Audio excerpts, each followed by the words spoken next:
Assalamualaikum warahmatullahi wabarakatuh. Pada kesempatan kali ini, kelompok kami akan memaparkan materi terkait pembentukan gamet jantan dan gamet betina pada gimnosperma.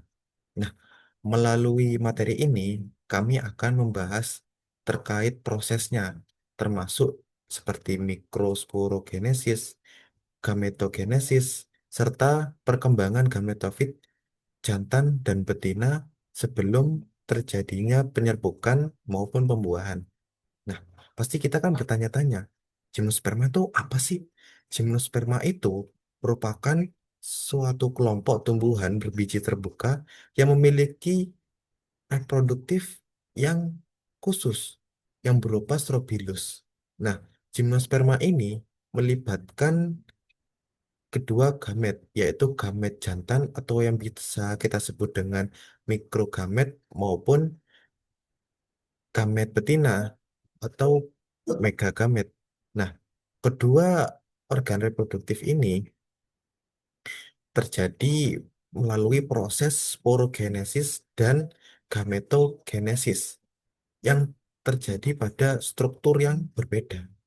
Nah, untuk lebih lengkapnya akan disampaikan oleh teman-teman saya. Mari kita simak. Struktur reproduksi Gymnospermae. Pada Gymnospermae, proses reproduksi terjadi melalui dua jenis Strobilus atau konus, yaitu konus jantan dan konus betina. Konus jantan berukuran kecil dan tersusun atas mikrosporofil yang membawa mikrosporangium, yaitu tempat pembentukan mikrospora yang nantinya berkembang menjadi butir serbuk sari. Serbuk sari inilah yang berfungsi sebagai gamet jantan. Sementara itu, konus betina berukuran lebih besar dan tersusun atas megasporofil yang membawa ovulum. Di dalam terdapat beberapa bagian penting, yaitu integumen, mikrofil, nucellus, dan megasporosit, yang menjadi awal proses pembentukan gamet betina. Secara keseluruhan, konus jantan menyediakan polen sebagai gamet jantan, sedangkan konus betina menyediakan ovulum sebagai tempat berkembangnya gamet betina. Kedua struktur ini bekerja saling mendukung sehingga proses penyerbukan dan pembuahan dapat berlangsung dengan baik pada gimnosperma. Baik teman-teman, di sini saya akan menjelaskan tentang proses mikrosporogenesis. Langsung saja, mikrosporogenesis merupakan proses pembentukan mikrospora yang terjadi di dalam mikrospongarium pada antera bunga. Proses ini tentunya sangat penting karena menjadi tahap awal pembentukan serbuk sari yang merupakan struktur yang berfungsi sebagai jamet jantan pada tumbuhan.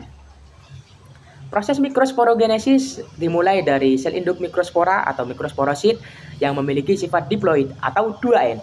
Sel induk ini kemudian mengalami pembelahan secara meiosis, yaitu meiosis 1 dan meiosis 2. Melalui pembelahan tersebut, sel induk yang semula diploid berubah menjadi 4 sel mikrospora atau haploid.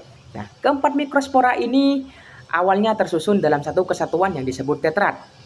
Setelah tahap tetrad terbentuk, dinding yang menyatukan mikrospora akan pecah, sehingga masing-masing mikrospora akan terlepas dan berdiferensiasi membentuk butir serbuk sari atau pollen grain. Nah, pada tahap inilah mikrospora mulai mengalami perubahan struktur, seperti pembentukan dinding serbuk sari yang kuat dan tahan terhadap kondisi lingkungan luar. Tahap mikrosporogenesis ini penting karena menghasilkan unit dasar yang nantinya akan berkembang lebih lanjut melalui mikrogametogenesis untuk pembentuk jamet jantan yang sesungguhnya.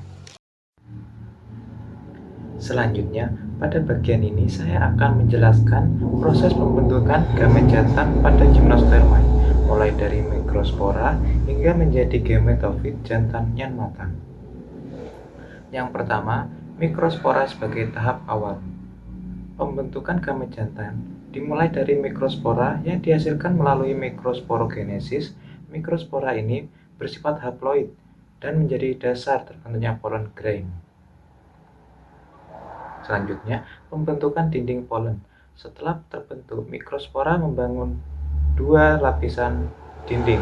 Yang pertama adalah eksin, lapisan luar yang tebal dan kuat, dan yang kedua adalah intin, yaitu lapisan dalam yang lebih lunak. Dua lapisan ini membantu melindungi mikrospora selama proses perkembangannya. Selanjutnya, pembelahan mitosis pertama. Selanjutnya, mikrospora mengalami pembelahan mitosis pertama. Dari sini terbentuk dua inti. Yang pertama inti vegetatif atau inti tabung, dan yang kedua inti generatif sebagai calon pembentuk sel sperma. Selanjutnya pembentukan dua inti sperma. Inti generatif kemudian membelah lagi secara mitosis dan hasilnya dua inti sperma haploid. Kedua inti sperma inilah yang nantinya berfungsi sebagai gamet jantan. Selanjutnya polen matang sebagai gametofit jantan. Ketika mikrospora sudah memiliki satu inti vegetatif dan dua inti sperma, pada tahap inilah mikrospora berubah menjadi polen grain matang. Polen inilah yang disebut sebagai gametofit jantan. Jadi, pembentukan gamet jantan pada gimnospermae meliputi pembentukan dinding polen, pembelahan inti, vegetatif dan generatif, hingga terbentuk dua inti sperma. Nah, kita sampai pada topik megasporogenesis atau pembentukan sel megaspora. Megasporogenesis ini apa sih? Megasporogenesis itu adalah pembentukan sel megaspora yang terjadi pada tumbuhan berbiji. Nah, megasporogenesis ini terjadi di ovulum, tepatnya ada di bagian tengah dari tanaman berbiji yang biasanya disebut nukleus gitu. Proses megasporogenesis ini ada berbagai proses, teman-teman. Yang pertama adalah megasporosit diploid yang menjalani meiosis. Ini adalah sel diploid 2N yang ada di dalam nukleus. Nah, sel inilah yang nantinya akan menjadi megaspora. Yang kedua, meiosis menghasilkan 4 megaspora haploid. Nah, meiosis ini apa sih? Meiosis ini adalah pembelahan sel-sel yang menghasilkan sel-sel dengan jumlah kromosom setengahnya dari haploid gitu. Yang ketiga adalah hanya satu yang megaspora nanti yang akan hidup. Dari 4 megaspora itu, yang nomor 2 tadi hanya ada satu yang akan berkembang menjadi megaspora fungsional. Yang tiganya ada di mana?